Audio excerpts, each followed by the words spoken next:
What's up, everyone? Welcome to the Life Inner Show. I am your host, Jason Wojo, and on the Life Inner Show, we help people make more, work less, and create lives and businesses they love. I am joined by my Polish co-host, Peter.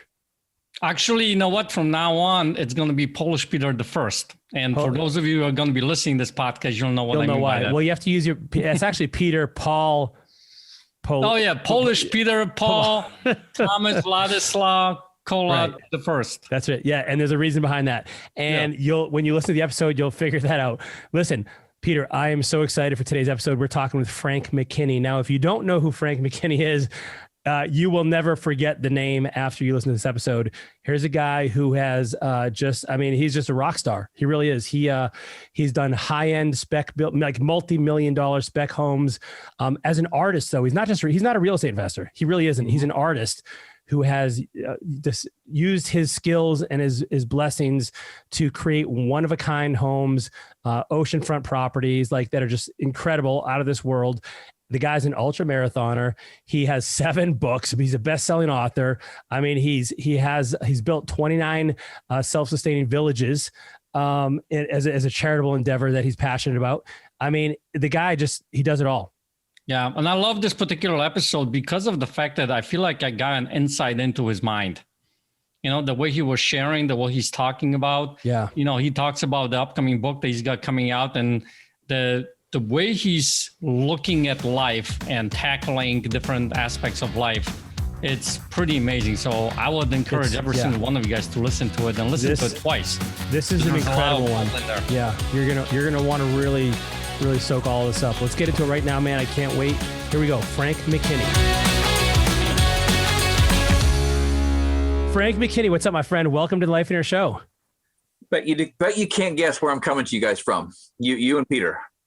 Look around me. Somewhere tropical, somewhere in some sort of bungalow or hut, somewhere like third world country, beach. What? Hold on, I'm going to do this. Hopefully, it won't disconnect us. This is my oceanfront treehouse office.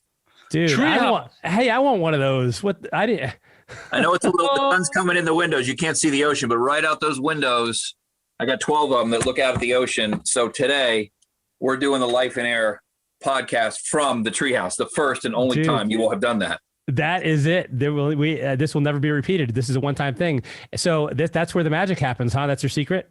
Perfect. All the magic happens. One more thing. I know this isn't even a video podcast, right? It's audio only. It's both. Okay, cool. So there's the bathroom. Check it out, dude. That's it, man. I got a bathroom, a sink, a shower. I've got a king size bed above me in a loft, about 220 square feet, 12 windows, look out at the ocean. And the magic you referred to, all the books I've written, all 7 books in 6 genres, which we'll talk about, my 7th coming out this summer, and all the houses, the oceanfront artistry that I create right here at this desk, Jason. Wow, man. Awesome. We are getting a piece of this right now, and our listeners are loving this, man. And so if we get a request for blueprints for tree houses, we're sending them your way. There's a way for your listeners and viewers to come to the treehouse that we'll talk about a little bit later. All right, there we go. So Frank, listen, we have a lot of mutual friends. I've been aware of you for a very long time. You're an industry mogul, I guess you could say. You're someone who you don't fit into the typical real estate investor genre or niche or stereotype, but you've broken out into something that's entirely you. I don't even know how else to explain it, where you're a guy who does incredible high-end renovations that aren't even regular renovations. They're like dream homes for the best of the best. You run ultra marathons. You've been involved in movies. You've written books. You're an incredible philanthropist and are involved in charitable organizations as well. And so I don't even know where to start with this, but the one theme that seems to unite all of these things when I look at you and when I review your bio, when I go over to your website, is you don't do anything small or, half-butted, right? You just do big things. And were you always like this? How did this all begin? You don't just run a marathon. You're not just a marathoner. You're an ultra marathoner. I saw on your website, you talk about the bad waters. This is just insanity for so many people that I don't even know if they can relate to you. How does somebody become a Frank McKinney? What was your journey like? Well, first of all, I don't see the things that I do right now that will break down into little bite-sized pieces over the interview. I don't see them as really that big, Jason. I came to Florida from Indiana. I was born and raised on a little farm in Indiana. Came to Florida with a $50 bill and a one-way plane ticket when I was 18. I didn't have the benefit of pursuing a formal education because I went to 4 high schools in 4 years and was asked to leave all 3 of them before I graduated with a 1.8 GPA from the 4th. And so, when I landed in Florida, I took out what I refer to often as the imaginary eraser of life. And I turned around to the chalkboard of life and I erased what was. I was a troublemaking juvenile delinquent. I was spent 7 different stints in juvenile detention. But when I landed in Florida with no money, no connections, no network, no friends, no education, I had to make something. I wanted to make something of myself. I didn't believe in the welfare mentality or the entitlement mentality. I might believe in the system. The welfare system's fine, but the mentality is toxic. So I was around affluence. You get off a plane from Indiana, you land in Palm Beach. When you're 18, you're young, you're impressionable, you're materialistic, you're consumeristic. And being around that affluence, you guys are a little too young to remember a show on TV called Lifestyles of Rich and Famous. Hey, man, I remember that. All right? Yeah. Okay. Oh, yeah. Robin Leach. Peter, you might be. It's like for the young people, it would be like MTV Cribs, kind of looking into the lifestyles of rich and famous, like a voyeuristic look. So I was intoxicated by the thought of the lifestyle, the people I saw living in Palm Beach, but how to get it, And so for me, I was a maintenance worker on a golf course around people who played golf all day. Then I became a maintenance worker at the tennis courts. Same people that play golf in the morning were playing tennis in the afternoon. I'm like, they don't work. How is this? Remember, I'm 19 now. And so I became a tennis pro. I was a very good tennis player as a young boy. I gave that up for kind of a life of juvenile delinquency and crime. I picked up the tennis racket again, and I became a teaching tennis professional, teaching very wealthy people how to hit a better forehand and backhand. And what I learned from them on that tennis court, really an hour at a time over a 2-year span, is where I earned my PhD in entrepreneurship and really my master's in real estate. Was most of the people, nobody that I taught tennis to was born a real estate investor, but almost every one of them made their fortune through some form of investment in real estate. So I had to have a piece of it, but you don't start building multi-million-dollar homes on the ocean on speculation, which is what I do today. I bought a $36,000 crack house. And I fixed it up and I flipped it by the way, this is before flip was even a word outside of the sport of gymnastics. Like there wasn't flipping homes back then.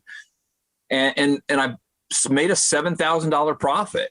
And Jason, it could have been monopoly money. I was so proud of buying a commodity, an undervalued commodity, adding value to it like nobody, marketing it like nobody, and selling it for a $7,000 profit.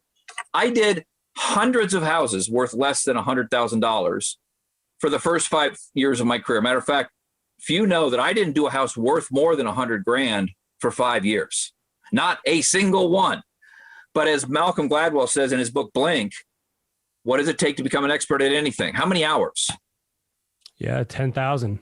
Yeah. Which is 5 years full time if you do the math. So I became an expert at the craft of real estate.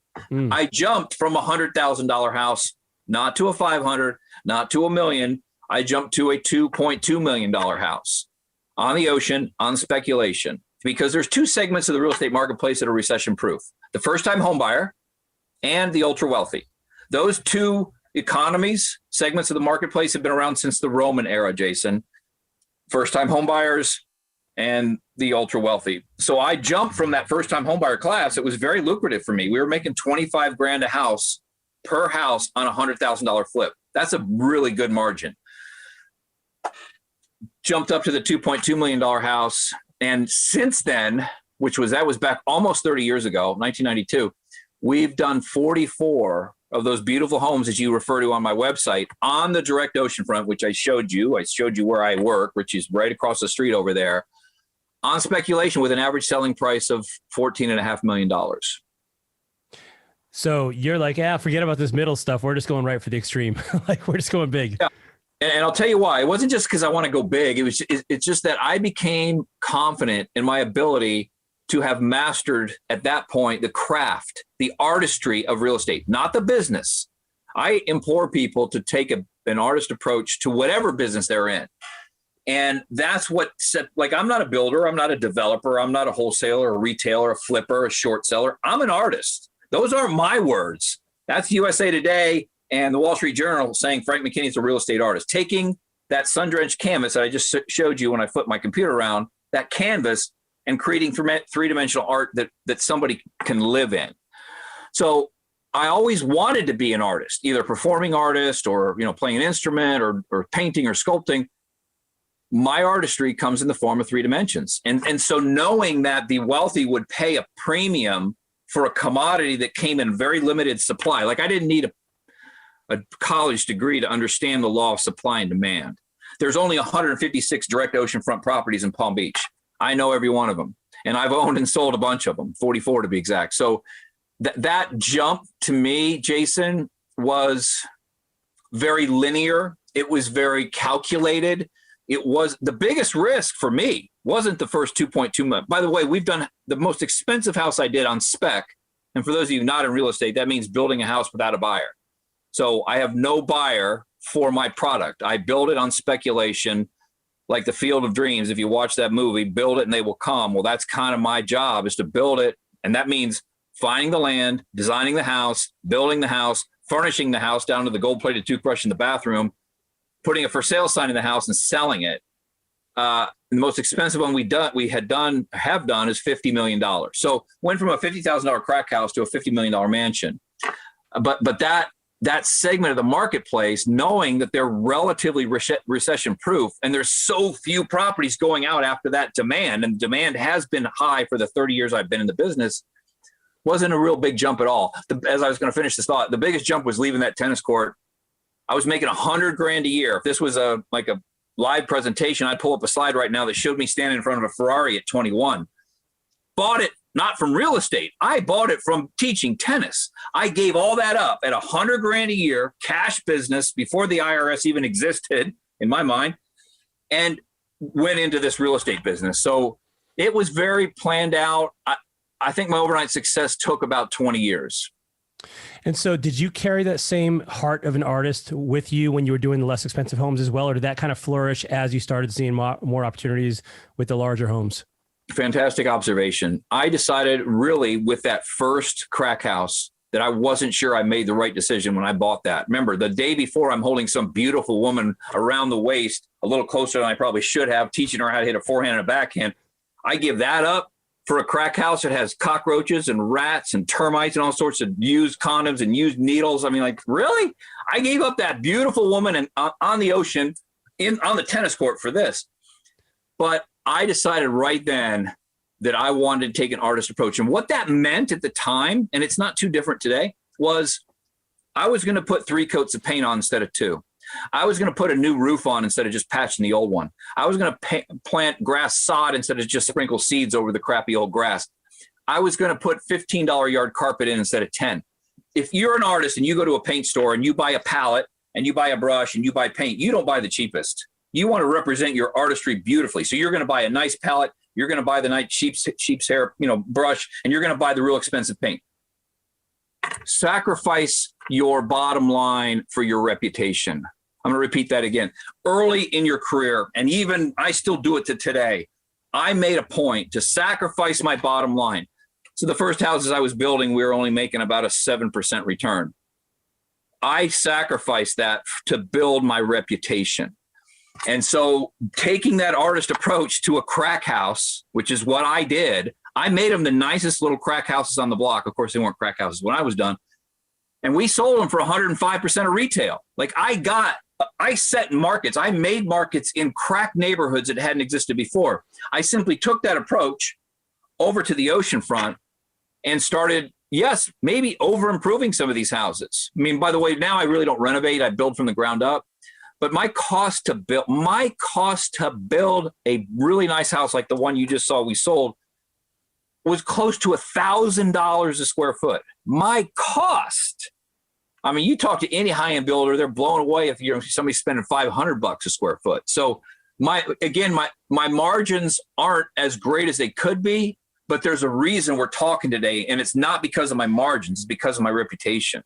Well, and I love that you said that. So in a couple of ways, number one, you put your quality of product, your name, your brand, your reputation out there, knowing that this business would come back to you as providing an outstanding product that is bar none the best out there. And so, you weren't concerned about the short term, gains. You were looking at the big picture. And so tell me, and by the way, your work is phenomenal, and you have a lot of galleries on your website that people can look at your properties and things like that. When you did make that change from the tennis instructor to real estate, what was the allure to you? Because I mean, a lot of people would look at that position and be like, wow, you have it made. Maybe was it the freedom? Was it the risk? Was it the excitement? Was it the novelty? Like, what do you think drew you? Probably a little bit of all those things. Okay. I mean, first of all, as a halfway, like lucid individual, I'm not going to say educated, lucid, I knew there was a limit to how much money I could make on the tennis court. There was just, even though I was making $50 an hour, which was at the top of the market back then. Like I said, I looked around and said, what's the most of tennis pros making now teaching? It was 50. I said, okay, well, I'm charging 50 because guess why? I'm printing my own business cards. I can say what I want, director of tennis. I use my full legal name, Francis Edward McKinney III. Oh, that's worth a premium right there. That's the money, right? Yeah. I was going by the name Mickey McKinney before that. Mickey or Mick. I mean, that's like a great, tennis name, but it's not a good CEO name. So I went to Francis Edward McKinney III, started charging $50 an hour. And, but there's a limit, Jason. They're like right now today, if I was still at it, I'd probably be making $60 an hour after 30 years, Right. So that plus the life I saw people living that were investing in real estate. They would drive to my tennis lesson in the Lamborghinis and in the Mercedes. They would have a multi-million-dollar house. They would have a yacht. They would have a beautiful, family, a beautiful wife or a handsome husband. They'd have the American dream. They had the lifestyles rich and famous. How? How could I get that? And the answer was very simple. It was real estate. So that's what allowed me to transition off. I didn't go cold turkey off the tennis court. I had to eat. But as I started realizing the tennis business was losing me money compared to what I could be making in real estate, then I cut it off completely after about a year of doing both and have been full time. I don't even think I could hit a tennis ball anymore. I haven't hit a tennis ball in a long time.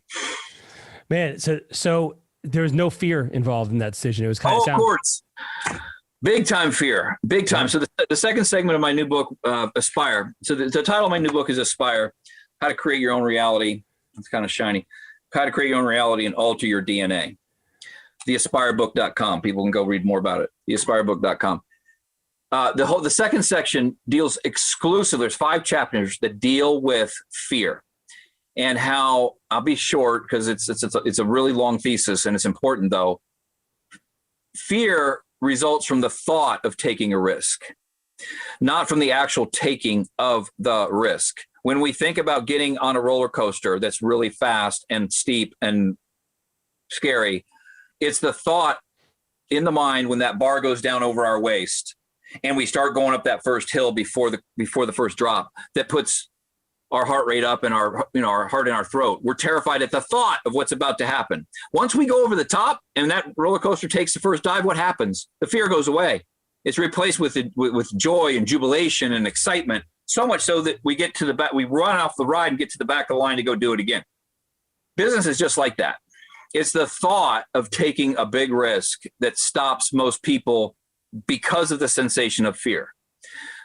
So what that translates to is I'm afraid every day of my life. I never got over the fear. Don't ever try to get over the fear or you will be one very frustrated individual. Fear is there for a reason. There's been times when I've been fearful and I didn't do a deal because it just wasn't right.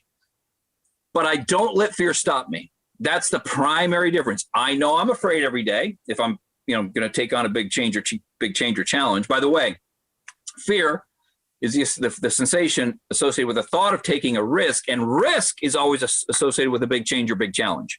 Could be financial, relational, spiritual, dietary, monetary. Think about it.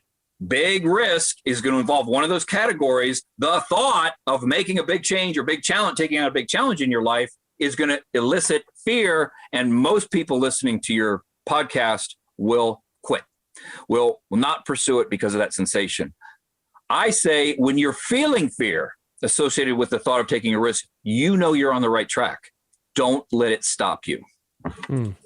So to follow up with what you just said, it sounds to me like what you do is actually shift your focus a little bit, right? I mean, to break through it, kind of walk through it, like to get on that roller coaster and get through it and go up there. I'm just not going to let fear stop me, Peter. I just know, I mean, in short, get the mind right and the money will follow. Get the mind right and the miles will follow with this race I do in Death Valley. If the mind isn't right, none of those things happen. So most of life, even in the physical aspect, you know, in the sport that I choose to pursue as a hobby, which is ultra marathoning, it's 80% mental. Mm-hmm. You know, if I were to go run a 100-mile race in a month, I probably can only get my physical body 10% better shape, but I'd need to get my mind in about 50% better shape. So this is of the 7 books I've written, Aspire is the first mindset book. And the subtitle really says it all: how to create your own reality and alter your DNA. Because I'm kind of concerned, if not tired, of having people that are watching this podcast allow outside forces to create their reality for them instead of them creating their own. Mm-hmm. I work from a treehouse. I'm a real estate artist. I'm a philanthrocapitalist. These are things you don't hear, but it's a reality that I've created that has taken me time. And in turn, Jason and Peter, what it has done, and I'm going to show in this book scientifically what it has done for me and others that I used as test subjects, it has altered my DNA. Epigenetics is a study of the alteration of your DNA. So let me give you, I'm not going to get into the science of it. Let me give you a simple layman's expression. I'm not a big movie person, but if you happen to have watched the movie Rocket Man, which was the movie that depicted the life of Elton John, and it was how he went from Reginald Dwight to becoming Elton Hercules John, by the way, that was his middle name. In that movie, there was a line that said, his manager turned to him when he was Reginald Dwight and said, "You have to kill the person you were born to become the person you want to be." How many times have you heard, "I was born to be this and I was born to be that"? If that works for you, great. But it wasn't working for me. I was born to be a banker because my grandfather and father were bankers. I had to kill the person I was born to be to become the real estate artist and philanthrocapitalist and ultra marathoner and all that other stuff that I was meant to be, that I wanted to be. So that's the big mindset shift, Peter, is that through aspiration, not through motivation and not through inspiration, but through aspiration, you can create your own reality and in turn alter a DNA from what you were born to be, if that's not what you want, to become what you want to be. And it's happened to me in 5 instances in my life. Only 5 times have I aspired to something greater than I could ever have imagined. So I want your viewer to focus on motivation washes off and goes down the drain with the soap at night. As a species, guys, we were not meant to stay motivated. We can't stay motivated. Hence the reason for the multi-billion-dollar motivation business. Mm-hmm. If we could stay motivated, there wouldn't be such a business. So if me and Jason and Peter did a bad job today, all we will have done was motivated you, because it will wash off and go down the drain with the soap in the shower tonight. Don't beat yourself up over the fact you can't stay motivated anymore. I can't. What about inspiration, Frank? I mean, okay, I have trouble with motivation because it doesn't last for me, but boy, I love feeling inspired. That's the point. Feeling inspired. Inspiration lasts about as long as a bad sunburn. Longer than motivation, but eventually, like a sunburn, it dissipates. And here's how. You watch an inspirational movie. You read an inspirational book. It'll stay with you, but not for life. It will eventually dissipate like the sunburn. It's aspiration, guys, that will change the DNA. You can use motivation and inspiration to ignite aspiration. So my question, and I know this is a long kind of diatribe, the question for you to ask yourself is, what legacy do I aspire to leave behind? You don't answer that right now. It's something you really got to look in the mirror and think about. What legacy do I aspire to leave behind? And part of helping you answer that question is an easier one and a more fun question. Who do I aspire to emulate to get me there, to get me to that legacy I aspire to leave behind? So for me, like I didn't have the education. I aspire to emulate fictional characters. Willy Wonka. Look at some of my grand unveilings. Very Willy Wonka-esque. Robin Hood. I am a modern day Robin Hood. I built 29 self-sufficient villages in the poorest country in the Western Hemisphere. I don't steal from the rich. I sell to them and I give to the poor. So identifying who you aspire to emulate and then answering that question, what legacy do I aspire to leave behind, creates these lifelong aspirations that are sacred. It's like a Fabergé egg, only it's a Fabergé box. They are sacred. Like when I run these ultra marathons, Jason, I'm not motivated to train every day, but I'll never lose the aspiration to see the finish line. Big difference. So yes, I use motivation and inspiration to get me out of bed and get out there and train. But if I don't keep that aspirational endeavor in the forefront of my mind, being a real estate artist, being an ultra marathoner, being a philanthrocapitalist, being a best-selling author, inspiration, motivation doesn't work. I'm going to shut up. That's a long thing. But well, that is phenomenal. And what I'm hearing is you're aspiring to something greater than yourselves, greater than yourself, that you either see or you observe or you feel, or maybe there's a pull inside of you that you feel like, I was meant for more, or I was meant to be something different. When you found yourself on this journey, you looked to fictional characters. Did you naturally gravitate towards those, or did you feel like a pull in one direction? And the reason I'm asking this is like, what do you say to someone who's like, is it really just a matter of them thinking about the legacy question and the person question? Or what if they feel they're lost? They don't know where to start. They don't know where to begin. And they have kind of they're a victim mentality maybe. Is there any hope for people like that? Yeah, what do they do? There is. And again, this is going to sound like a shameless plug for this book, but I start the very first chapter helping that person delineate why motivation doesn't last and why you got to quit beating yourself up over the fact that you can't stay motivated. And you'll feel very relieved once you read that chapter. I did once I realized, man, I've done a lot of stuff, but it's really hard to stay motivated. Why is that? Well, I answer the why and why the inspiration lasts a little longer and why it eventually wears off. So if that person's out there, and they're out there thinking, there's more for me, but I'm intimidated by the process. The first part of the process is to understand why motivation, inspiration don't work. Help you identify what you aspire to. Guys, I've been around a long time doing this for 30 years. I've only aspired to 5 things in my life. It's not like this big, long to-do list. I wanted to be a real estate artist. I wanted to be a best-selling author with no education. I wanted to run a charity in the poorest country in the Western Hemisphere. I wanted to run the toughest foot race in the world, according to National Geographic. And I wanted to have a family like I didn't grow up with. I've been married 30 years. And I got a 22-year-old daughter. These are things I aspired to that took conscious effort to create, being a real estate artist. So for you, you people listening, not just you, Jason and Peter, that legacy question is really the first place to start. It's a hard answer to get. And so those are 2 fictional characters. Like I aspired to be like Donald Trump before he was a politician, because he was the first person who branded real estate. I mean, he endorsed 3 of my 6 books before this one that came out. I aspired to be a lot like Mother Teresa. I aspired to be like Evel Knievel. I mean, my God, he was my childhood hero. For those of you who don't know, look him up. He was a fictional character, even though he was real. These are things that, and when I say aspire to be, what that means is sample parts of their DNA. Don't copy them. You want to be an original. Mm-hmm. But if you were walking down the beach and you want to put your footsteps in somebody's footsteps to emulate, like my mentor of 91, well, he was 91 when he passed away, Rich DeVos, he was another person I aspired to emulate. Co-founder of Amway, 65th richest person in the world when he died. That part is fun. Taking that blank piece of paper and writing down, okay, fictional character or otherwise, who do I look up to? Who, Elon Musk, who do I aspire to emulate? And then find out what parts of their personalities that you really are attracted to. Not just because they have a lot of money. That ain't going to work. What part of their personalities do you want to sample and absorb into you so that you might have a 10th of the results that they have?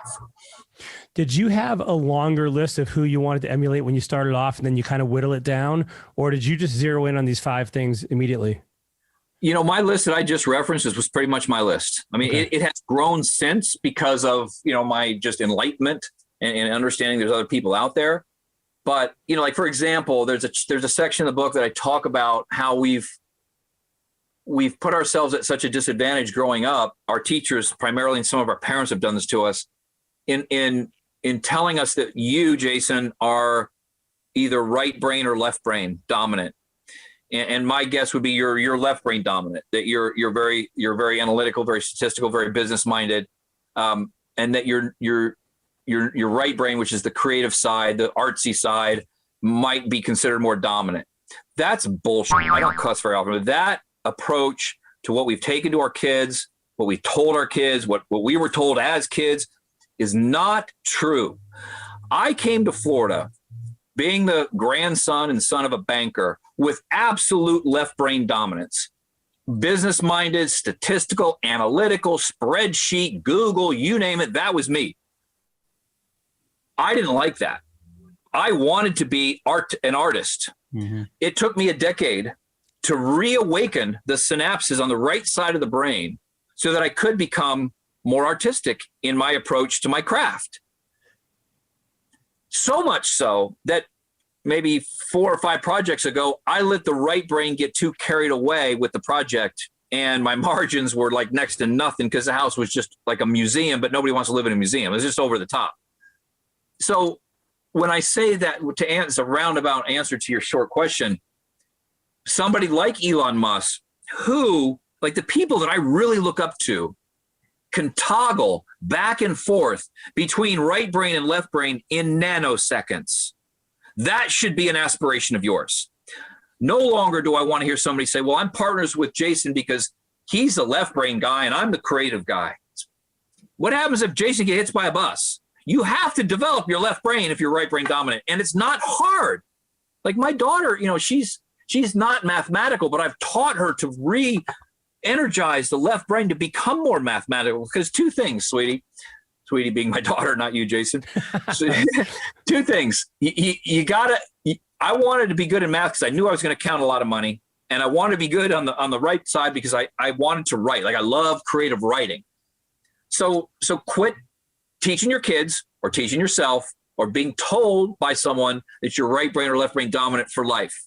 That was one of the most enlightening things. And now the people that really excite me, let's say Musk, for example, when he decided to do SpaceX, I don't know which came first, the right brain with the creative idea or the left brain to fill a void left by NASA, right? The business brain. Mm-hmm. One of them came first, but very quickly, I guarantee he toggled to the other side of the brain to say, if it started out with, replacing the void with left by NASA, and he very quickly went over to the right brain. Okay, how am I going to take a SpaceX rocket, take it up into the atmosphere and land it back on the exact platform it left on? Man, people that are right brain, left brain, they can go. I can't do it in nanoseconds. It probably takes me seconds to do it. But my goal is to shorten the time it takes to toggle between the 2 lobes. Well, that's it. Go ahead, Peter. That's very interesting. And it's really good because, I studied neuroscience a lot too. So based on what you're saying, I completely agree with you. So I got a question for you because I think this is all connected. In your book, you talk about living your inside on the outside. And then you also talked about the aspiring. And I feel like there is some passion behind it as well. My question to you is, because I'm just curious from my own perspective, who do you aspire to be next? Because I don't think you're the guy who says, okay, I've arrived. I'm in a state of transition in my life right now. It's a very tortured state, to be honest with you, because I am transitioning from, doing the houses on the ocean, which the last one I did was my last project. Here's the thing that I suggest people look for at any, like my stage is transitional right now. I am transitioning from one stage to another. Peter, it's no longer, it should never really be passion that you're seeking. It's purpose. I can have passion for chocolate and SpongeBob SquarePants, but that is not going to do anything for me. Is my purpose in life to sit in my pajamas and watch SpongeBob while eating chocolate? No. My purpose, which is where I am now, trying to determine what direction, given the enlightenment that I have with all these other experiences, should I take my life? So part of that process, and it is the third section of the Aspire book, is about personal branding. Personal branding is the art of amplifying your essence to the point where your customers, either current or future, become subliminally intoxicated with you first, then your product or service. The entire section teaches the reader how to create a personal brand, how to set themselves apart in a very crowded industry. Part of that process, Peter, is this purpose question. You hear too many people talking about passion. Of course I'm going to be passionate about my purpose. That goes without saying. So I'm not seeking passion anymore. I'm seeking purpose, and then to take it even more a little metaphysical, energy. Like, where am I being drawn to? And what energy field am I using to make sure that my energy that I'm putting out is being used properly, and in an area that I'm having that energy returned to me, that it's not just one way, that kills people. So anyway, that's the long answer to your short question. Purpose over passion. Right. I love that, man. Can you give us a little bit more insight into the book? Because there are some really cool things that you talk about. You talk about mastering the risk, being a relentless executioner, talking about living the inside on the outside, those kind of things. Who should be reading this book? Let's do a real simple one that will relate to everybody, and actually answers Jason's question about the guy who's feeling stuck or girl who's feeling stuck. The becoming a relentless executioner. Okay, this doesn't take a high IQ. It doesn't take education. It doesn't even take money. If you look at the hands on the face of a clock, and let's just look at 3, 6, 9, and 12. At 12, we start an endeavor. Let's say I start wanting to be a real estate artist. That's what I identified as my aspiration. And I'm super excited because I just heard somebody talk about it. I just came from listening to a Life and Air podcast. I just came from reading one of Jason's books. I'm really excited. So the excitement is what starts us from 12. By the time I get to 3, 1/4 of the way through the endeavor, the excitement is worn off. If I were to write this book 5 years from now, I'd say it probably wears off at 1:30 because attention spans are really short right now. When that excitement wears off, to use a real estate analogy, let's say I want to be a real estate artist, then I want to be a wholesaler because that sounds exciting. And then I'm going to be a flipper, then I'm going to be a retailer, and then I'm going to build new houses, and then I'm going to get into storage units. You always are operating on pure excitement. So when you get to 3, you hop from one endeavor that was working until it wasn't exciting anymore to another, to another, to another. You are a flea. I call you a flea because what do fleas do? They hop from one body to the other, never standing still. Don't be a flea. If you're a flea, recognize that you kind of get off on the chase and the pursuit of the newness, but you can't get over the hard work that comes next. So then from 3 to 6 o'clock, Peter, the hard work starts. And using a real estate analogy, at 6 o'clock, you're halfway through. You show up at a job site and there's no electricity and there's no water, but somebody took a crap in the toilet and there's nobody there to clean it out. This still happens to me, by the way. Happened to me 2 years ago. I'm thinking, I'm 25 years into this career. I show up at a job, somebody took a shit in one of my toilets that had no water. Now, early on, when something mundane, something frustrating, something like, are you kidding me? I don't want this freaking business. This is too hard. It's disgusting. I mean, I'm halfway through and everything's falling apart. It's when things get very difficult. And it's usually at the halfway point. You're nowhere. You're halfway between starting and finishing at 6 o'clock. When you turn to the mirror and say, I'm out. I'm going to go do something else. This is too effing hard. I call you a half-asser. Why? Because you're halfway there and you half-assed it and you bailed. So you're the flea, too excited. You're always jumping around. Your attention span's too short. You go to seminars and you hear something. You're going to go pursue that. It's ridiculous. At 6 o'clock, it's too hard. You bail. You're a half-asser. You make it past 3 and 6 and you're on your way and you get to 9 o'clock. You're 75% the way there. And by the way, when I say there, you want to be the executioner. This is what we're talking about, becoming an executioner, closing the loop.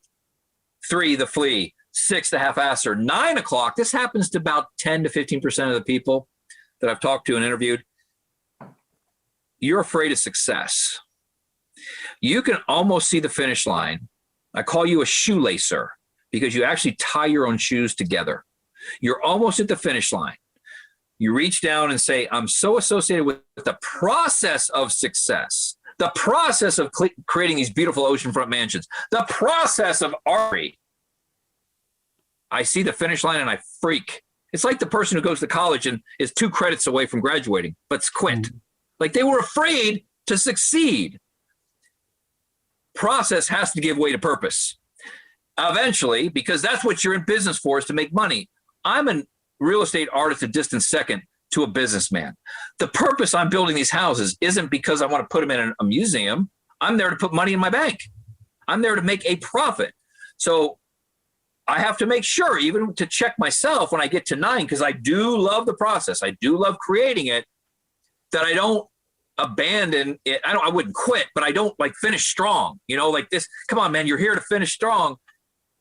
This doesn't happen to a lot of people. Most people, once they get past 9 or they get to the end, but it's so sad when I see somebody that close who ties their own shoelaces together and becomes a shoelacer. So no flee, no half-asser, no shoelacer at 9 p.m. or 9 a.m. Be the executioner that closes the loop on an endeavor. So there's a whole chapter that helps you identify, are you a flee? Are you a half-asser? Are you a shoelacer? Why are you that? And if you're none of the above and you're an executioner, great. What to do once you've executed on something really important in your life? You've finished it. Like me right now, I'm done with a very important part. What do I use from that success to find that new purpose? So that section of the book, Peter, is really, really important, because young people, and this isn't an indictment on the next generation, but young people are very attention span challenged. And you got to learn to stick with some stuff. I agree. Totally. Yeah. So Frank, this is phenomenal, man. I want to really thank you for taking your time to share with our audience. You have a library of information you've given. You have an incredible work of a body of work from your homes. You have a huge charitable, and actually I kind of think of your books aren't strictly a charity, but they're also providing value for people. Like they're helping people. So you still have this heart of helping. How do you put all of this together, and where does the ultra marathoner fit into this? Are you just someone who's just like never, I don't want to say never happy, but like, is that aspiration for you does it continue to grow? And are you just going to, I mean, you know, and when we talk to you in 10 years, 20 years from now, are you going to be more and bigger what you are now? Or what do you think? No, and that's part of the torment really for me is that, you know, the rate of growth will slow down. And I use the word torment just to be, authentic and transparent and vulnerable. By the way, think about an all-terrain vehicle. You know what an all-terrain vehicle is?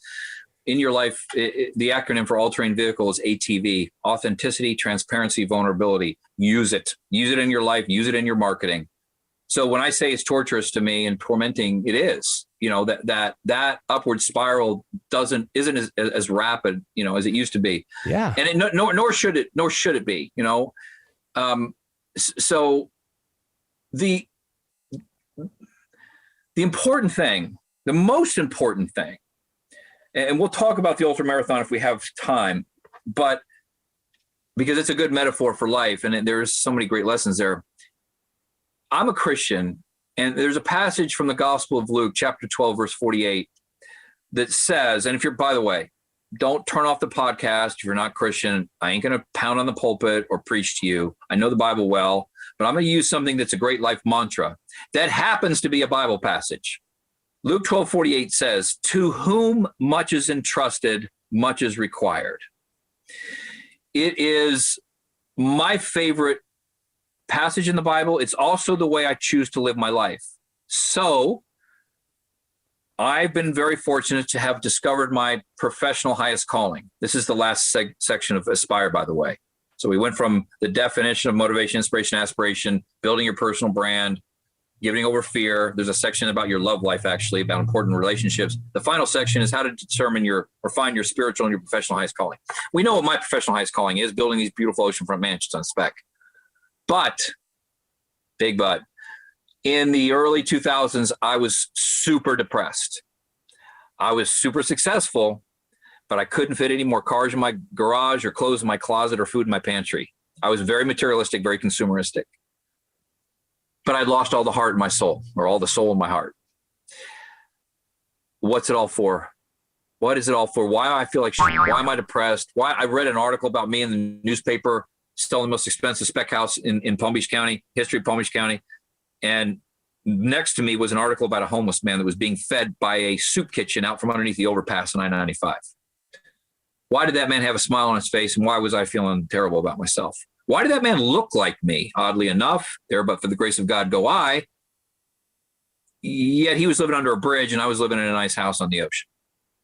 So to make a very important tap moment in my life short, I wrote a book titled The Tap, which is based upon Luke 12:48.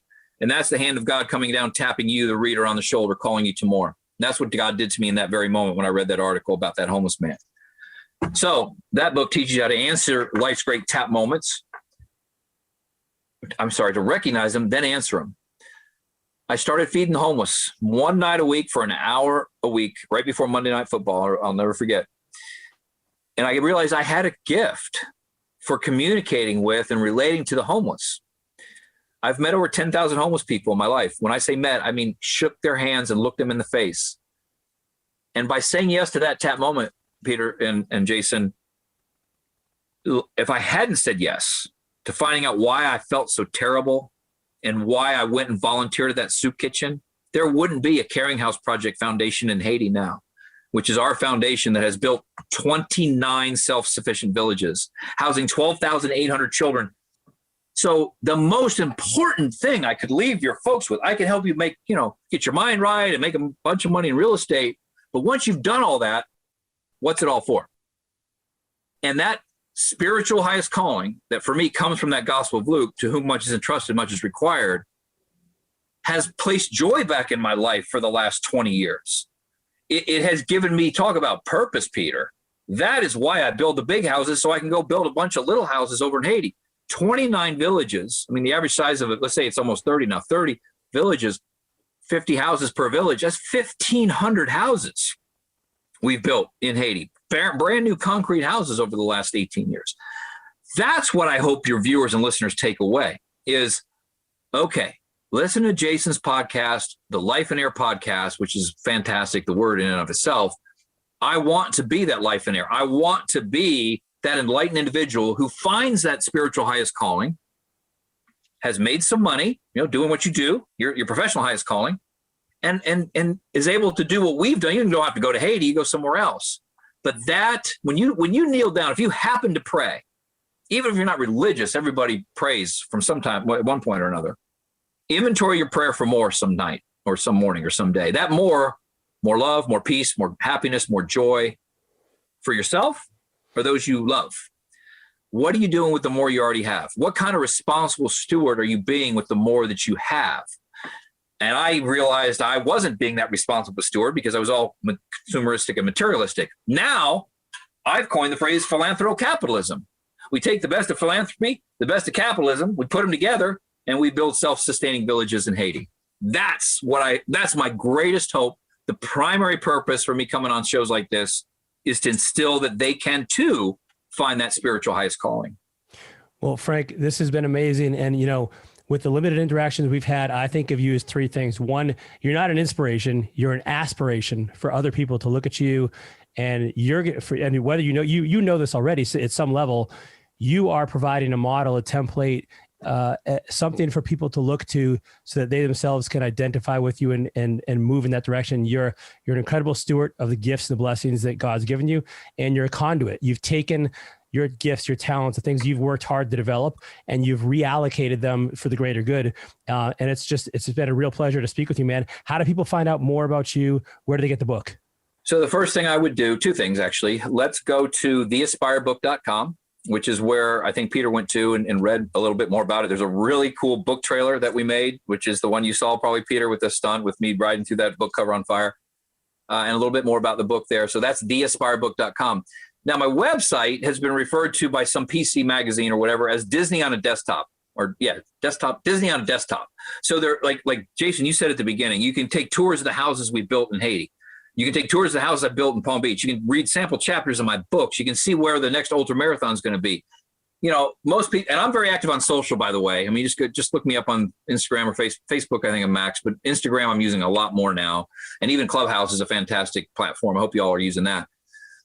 That's where I would go. Go to frank-mckinney.com. That's just my name, Frank with a dash, McKinney.com. If you want Disney on a desktop, and if you want more about the book coming out this summer called Aspire: How to Create Your Own Reality and Alter Your DNA, go to theaspirebook.com. And by the way, if you don't mind me saying this last thought, every book that you purchase, I make no money from the sale of my books. Every book you purchase provides 200 meals in one of our orphanages. So imagine that kid eating dirt with bouillon and lemon juice, now having 200 meals, 2-part protein, 1-part carbohydrate in one of our orphanages, just from the sale of one book. So you don't even have the altruistic bone in your body. I mean, buy one book, you got 200 meals provided for in one of our Haiti orphanages. Amazing, my friend. Amazing. Well, Frank, thank you for everything you are, everything you do. And I can't wait to see what's next for you. Thanks, guys. Dude, that was a blast. I had such a good time talking with him. What a nice guy. And I can't, I've caught myself a couple times wanting to say like, dude, you're an inspiration, but I had to catch myself, right? Because he's an aspiration, right? You look at someone like that and you may wonder like, how does somebody achieve all these incredible things? And I love that he shared his process with that. Like he talks about the questions that he asked himself, and he encouraged our listeners to ask themselves as to, what's the legacy they want to leave, and the who is the person that they kind of want to become? Who do they gravitate towards? Who are they drawn to? And I found it fascinating that he even mentioned fictional characters, right? And the guy is almost like a fictional character, really. Like if you look at everything he's done, you'd never think that one person would be able to do all this stuff. I put him in a kind of a category with some of these other people. I think of like a Richard Branson or someone else like that is just incredibly accomplished, but also like just super cool and loves to impact and share with people. Yeah. And, he kind of created his own category, if you really think about it, right? Yeah. And in so many different places. But I love the fact how there was that slight shift between inspire and aspire. Am I pronouncing this right? Aspire? Aspire. Yep. Okay. So it's when I emphasize it, right? Aspire. Okay. Inspire versus aspire. And there is a small shift, but it's very important. Because even like you guys know about me and Tony Robbins, right? I'm just thinking in the back of my mind about, okay, do I inspire to be him or do I aspire?